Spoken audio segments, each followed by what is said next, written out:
ನಮ್ಮ ಆಶಾ ಕಾರ್ಯಕರ್ತೆಯ ಗಮನ ಇರುತ್ತೆ. ಜೊತೆಗೆ ನಮ್ಮ ಅಂಗನವಾಡಿ ಕಾರ್ಯಕರ್ತರಿಂದ ಪೂರಕ ಪೌಷ್ಟಿಕ ಆಹಾರ ನೀಡುವಂತ ಪ್ರಕ್ರಿಯೆ ನಡೆಯುತ್ತೆ.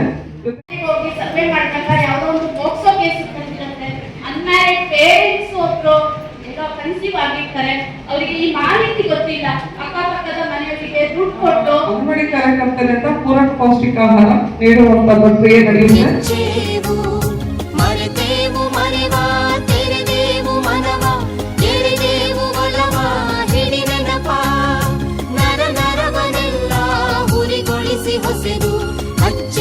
ಕನ್ನಡದ ದೀಪ ಹಚ್ಚೇವು, ಕನ್ನಡದ ದೀಪ ಹಚ್ಚೇವು, ಕನ್ನಡದ ದೀಪ.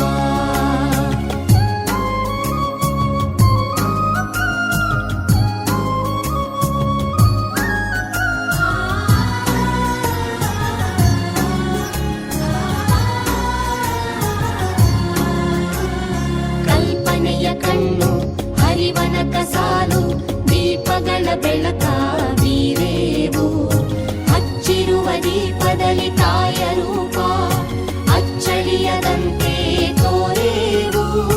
ಕಲ್ಪನೆಯ ಕಣ್ಣು ಹರಿವನ ಕಸಾಲು, ದೀಪಗಳ ಬೆಳಕ ಬೀರೇವು, ಹಚ್ಚಿರುವ ದೀಪದಲ್ಲಿ ತಾಯ